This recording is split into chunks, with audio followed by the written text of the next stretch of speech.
Hello everyone, welcome back to my YouTube channel Enlightening Chemistry. As you all know कि हमने अपना topic GOC start किया था। GOC में हम बात कर रहे थे इंडक्टिव इफेक्ट की। लास्ट वीडियो में हमने एप्लीकेशन ही पढ़ी थी इंडक्टिव इफेक्ट की। इस वीडियो में भी आप एप्लीकेशन पढ़ोगे। हमने लास्ट वीडियो में बात की थी stability of reaction intermediate, reactivity of alkyl halide, reactivity of alcohols, reactivity of carbonyl compounds, and further we discuss about dipole moment. In this video you are going to learn about application of inductive effect in acidic and the basic character. How inductive effect affect acidic and basic character. So let us start. Application पढ़ने से पहले acidic और basic character में हमें पता होना चाहिए कि एसिडिक करेक्टर होता क्या है और बेसिक करेक्टर होता क्या है ना। तो देखो करेक्टर दो टाइप के, एसिडिक और बेसिक। ठीक है, एसिडिक करेक्टर जो हमने अब तक पढ़ा, मतलब उसमें देखो क्या होता है। जैसे HA कोई एसिड है, इसको जो मैं ब्रेक करवाती हूँ तो H पॉजिटिव प्लस में A नेगेटिव रिलीज होता है। ये मेरे पास एसिड है, ठीक है। यहाँ पे प्रोटॉन लिबरेट होगा, निकल जाएगा प्रोटॉन, और ये मेरे पास कॉन्जुगेट बेस बनेगा। ये है मेरे पास एसिड, कोरस्पॉन्डिंग जो एसिड है इसके कोरस्पॉन्डिंग जो कॉन्जुगेट बेस ये है ना।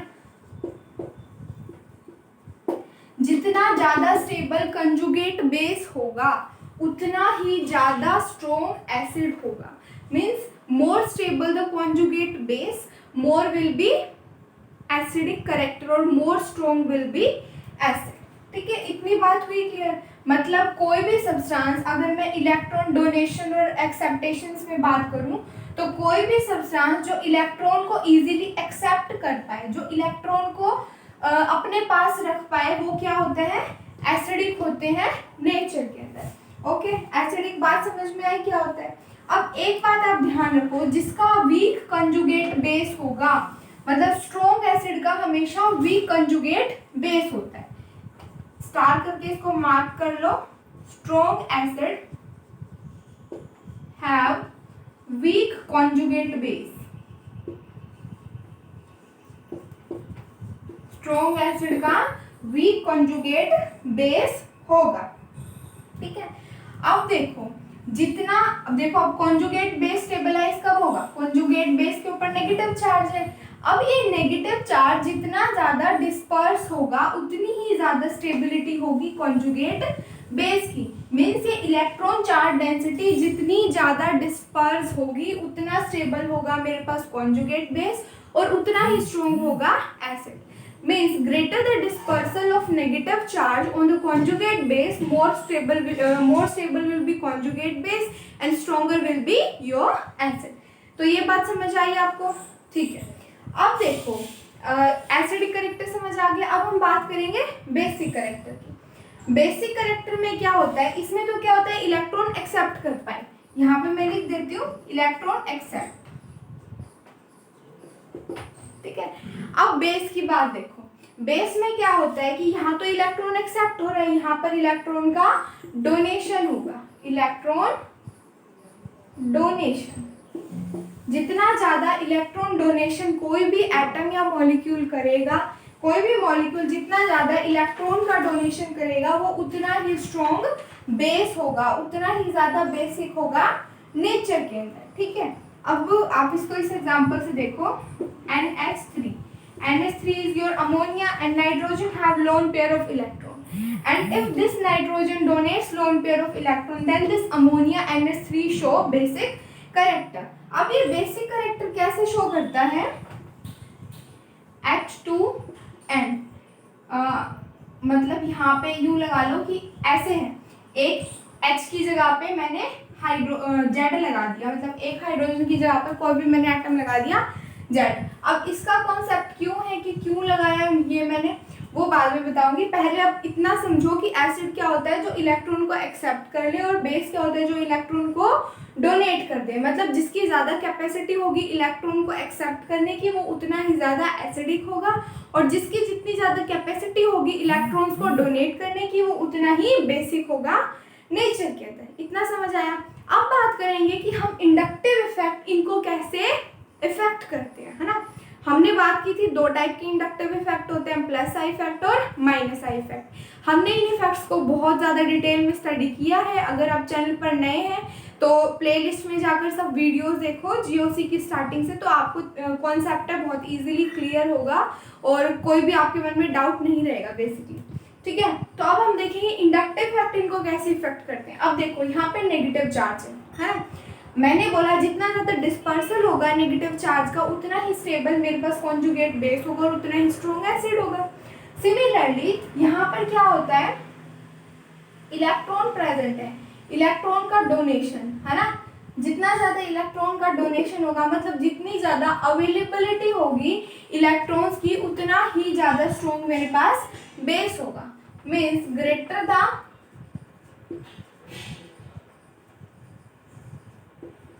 availability of electrons more easy will be donation। जितना ज़्यादा इलेक्ट्रॉन होगा उतना ही ज़्यादा इजीली इलेक्ट्रॉन्स को डोनेट किया जाएगा और उतना ही ज़्यादा बेसिक करेक्टर शो होगा।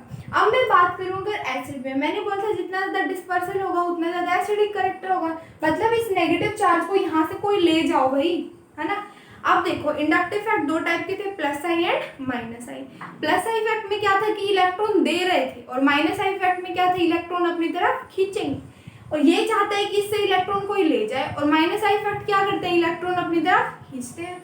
तो एसिड को कौन स्टेबलाइज करेगा, माइनस आई इफेक्ट, ठीक है, क्योंकि माइनस आई इफेक्ट का मतलब होता है इलेक्ट्रॉन का गेन, इलेक्ट्रॉन का विड्रॉल, ठीक है। कार्बन चेन से जो इलेक्ट्रॉन विड्रॉ करेंगे तो वो कौन सा करेक्टर शो करते हैं, माइनस आई इफेक्ट, और जो कार्बन चेन को इलेक्ट्रॉन देते हैं वो कौन सा इफेक्ट शो करते हैं, प्लस आई इफेक्ट। यहाँ पर जितना ज़्यादा डिस्पर्सल होगा नेगेटिव चार्ज का मतलब जितना ज़्यादा इंडक्टिव इफेक्ट होगा कौन सा वाला, minus I effect. Greater the minus I effect more stable will be your conjugate base and stronger will be your acid. Base के केस में क्या है कि मुझे यहाँ पर इलेक्ट्रॉन को इंक्रीज करना है, इलेक्ट्रॉन डेंसिटी को, तभी तो वो आगे डोनेट कर पाएगा ना। और इलेक्ट्रॉन डेंसिटी को इंक्रीज करने का क्या तरीका है, ओनली प्लस आई इफेक्ट, क्योंकि प्लस आई इफेक्ट में क्या होता है, इलेक्ट्रॉन का डोनेशन होता है। यहाँ पर जितने ज़्यादा इलेक्ट्रॉन्स होंगे उतना ही इजीली ये मॉलिक्यूल इलेक्ट्रॉन को डोनेट कर पाएगा, और जितना इजीली इलेक्ट्रॉन को डोनेट करेगा उतना ही ज़्यादा बेसिक करेक्टर शो करेगा, ठीक है। कॉन्सेप्ट क्लियर हुआ। तो आप अगर नोट्स बना रहे हो तो स्टार बनाकर सीधी सीधी क्लियर वर्ड्स में बात लिख लो कि जो माइनस आई इफेक्ट है वो इंक्रीज करेगा एसिडिक करेक्टर को, और जो प्लस आई इफेक्ट है वो डिक्रीज करेगा एसिडिक करेक्टर को। सिमिलरली बेसिक के केस में क्या है, प्लस आई इफेक्ट इंक्रीज करेगा बेसिक करेक्टर को और माइनस आई इफेक्ट डिक्रीज करेगा बेसिक करेक्टर को। अगर आप कोई भी कॉम्पिटिटिव एग्जाम की तैयारी कर रहे हो तो आपको ये शॉर्ट ट्रिक लर्न होनी चाहिए कि आप मतलब विद इन सेकेंड्स अपना क्वेश्चन सोल्व कर पाओ, क्योंकि वहाँ पे कॉन्सेप्ट आपको लगाने बिल्कुल भी याद नहीं रहेंगे, ठीक है। हमेशा मोस्टली बच्चों के साथ ऐसा होता है कि आप एग्जाम में बैठते हो और आपको कॉन्सेप्ट लगाने भूल जाते हो आप, है ना। तो उसके लिए आप एक ट्रिक याद कर लो कि जो माइनस आई करेक्टर है वो एसिडिक करेक्टर को बढ़ाएगा और जो प्लस आई इफेक्ट है वो बेसिक करेक्टर को बढ़ाएगा। इतना हुआ क्लियर, ठीक है।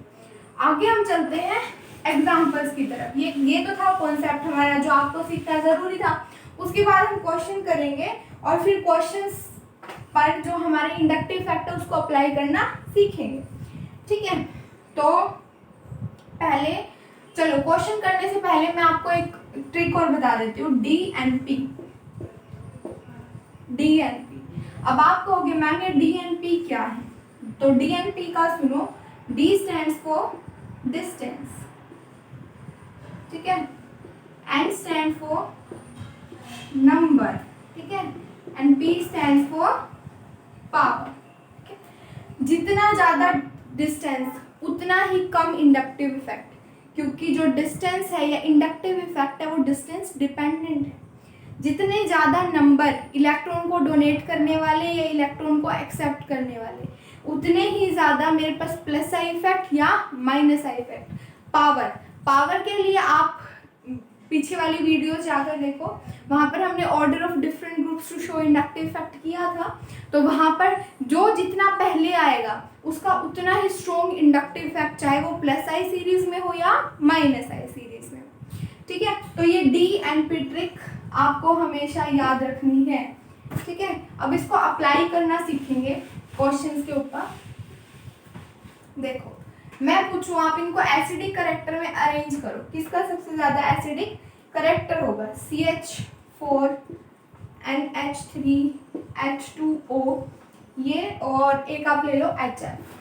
ठीक है, अब क्वेश्चन को सॉल्व करने के लिए आपकी सबसे पहले अप्रोच होनी चाहिए कि अगर मैंने एसिडिक की बात की तो मुझे सबसे पहले कॉन्जुगेट बेस बनाना है।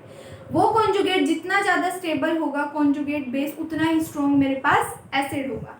तो मैं इनका बेस बनाऊं, बेस मतलब यहाँ से H पॉजिटिव निकलवा दो, यहाँ पे क्या बना CH3 नेगेटिव, यहाँ पे NH2 नेगेटिव, यहाँ पर OH नेगेटिव और यहाँ पर F नेगेटिव।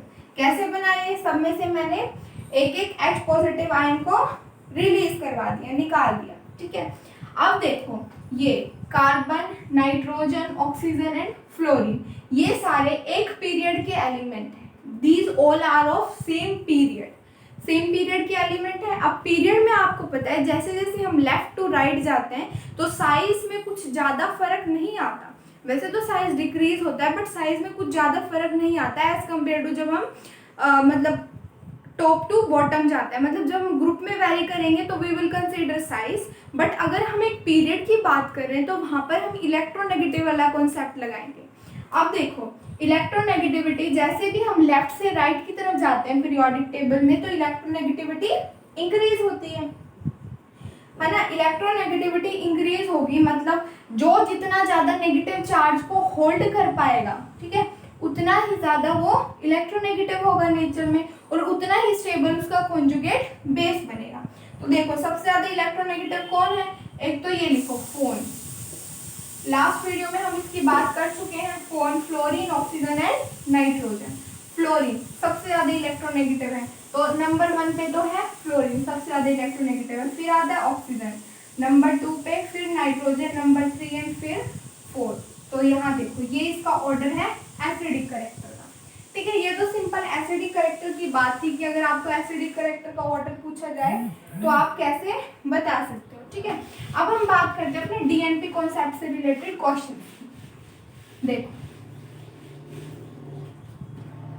आप लो एग्जांपल CH2OH एनोड, ठीक है, फिर लो आप CH2OH एंड Cl।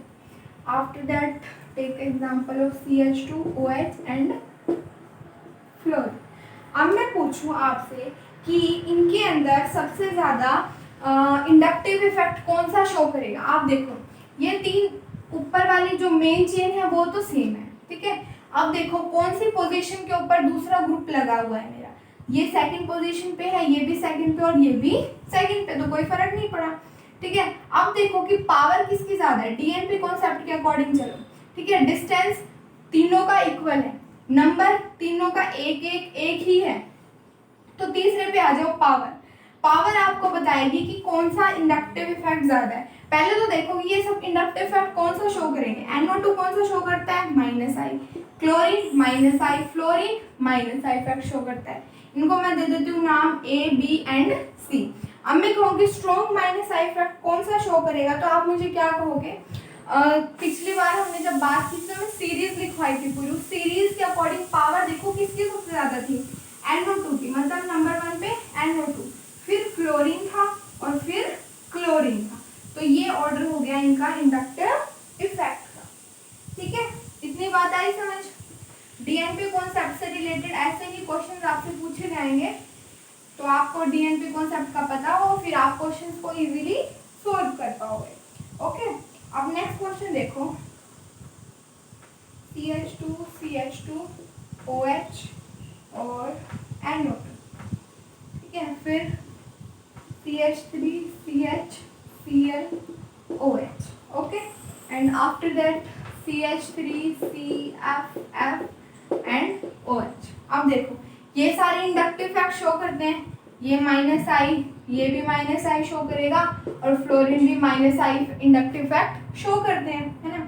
अब देखो डीएनपी कॉन्सेप्ट के अकॉर्डिंग चलो, सबसे पहले डिस्टेंस, ये कौन सी पोजीशन पे है 1 एंड 2, ये सेकंड पोजीशन पे है, ये 1 पे है और ये 1 पे है, मतलब ये तो आ गया सबसे आखिरी में। अगर मैं इसका नाम रखूं ए बी एंड सी, तो ये तो सबसे आखिरी में आ गया, ये तो सबसे कम होगा जो माइनस आई फैक्ट शो करेगा, ठीक है, यानी कि सबसे कम स्टेबल होगा, यूं लगा लो आप। अगर मैं यहाँ पे एसिड की बात करूँ, एसिडिक करेक्टर की, तो आप सब में से एच निकाल दो तो नेगेटिव चार्ज आ जाएगा यहाँ पे, ठीक है। ये आ गया सबसे आखिरी में, सबसे कम स्टेबल ये वाला कॉन्जुगेट बेस है, मतलब कम से सबसे वीक एसिड ये होगा, ठीक है। फिर अब इन दोनों पे आ जाओ, दोनों का डिस्टेंस सेम है, दोनों 1 1 पे है ना, डिस्टेंस तो हमने ले लिया। फिर चलो नंबर पे, नंबर देखो, यहाँ पर एक क्लोरीन एटम है और यहाँ पर 2 फ्लोरीन एटम है, तो जिसका नंबर ज्यादा वो उतना ही स्टेबल कॉन्जुगेट बेस बनाएगा, मतलब C सबसे पहले आ जाएगा, फिर B and after that A, तो ये हो जाएगा इनका ऑर्डर एसिडिक करेक्टर का। समझ आई? एक क्वेश्चन और देख लेते हैं हम ऐसा ही,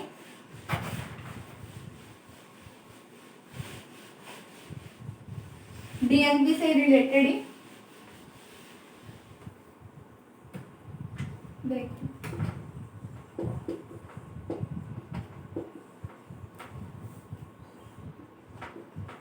ठीक है, इसको नाम दे दो ए अपना,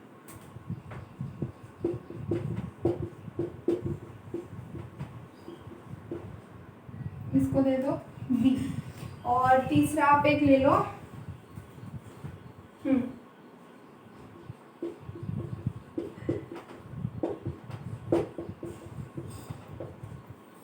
वैलेंसी रह जाए कार्बन की कंप्लीट करना तो कर लेना। A b and c, DNP के अकॉर्डिंग सबसे पहले चलो डिस्टेंस पे, यहाँ देखो कौन से पे अदर ग्रुप प्रेजेंट है, सेकंड पोजीशन पे, यहाँ पर 1 पे भी है और 2 पे भी है, मतलब पहला तो 1 पे आया ना, अब यहाँ देखो 1 पे है, मतलब वो वाला तो चला गया हमारा सबसे लास्ट में, तो ए तो आ गया सबसे आखिरी में, ठीक है। सबसे वीक इसका कॉन्जुगेट, सबसे मैं यूँ कह सकती हूँ अनस्टेबल कॉन्जुगेट बेस बनेगा एक, ठीक। फिर उसके बाद देखो इसमें डिस्टेंस हमने देख लिया, अब चलते हैं नंबर पे। नंबर पे क्या है, फर्स्ट पोजीशन पे इस पे 1 फ्लोरीन एटम है और सेकंड पर इस पे 2 है, मतलब डिफरेंस आ गया ना, जहाँ पर ज़्यादा इलेक्ट्रोनेगेटिव एटम होगा वो ज़्यादा स्टेबल होगा, क्योंकि वहाँ पे नेगेटिव चार्ज को होल्ड करने की कैपेसिटी ज़्यादा हो जाएगी, मतलब ज़्यादा स्ट्रॉन्ग मेरे पास या स्टेबल कॉन्जुगेट बेस बनेगा, ठीक है। तो ये आ गया मेरे पास फर्स्ट पोजीशन पे और ये आ गया थर्ड पोजीशन पे, ठीक है। आई होप आपको समझ आया होगा डीएनपी कॉन्सेप्ट और किस तरह से हम इंडक्टिव इफेक्ट को अप्लाई करते हैं एसिडिक एंड बेसिक करेक्टर में। अगर आप चैनल पर नए हैं तो चैनल को सब्सक्राइब करें, शेयर करें, लाइक करें and don't forget to press the bell icon so that you can get instant notification for every video uploaded on this channel. Thank you so much for watching the video.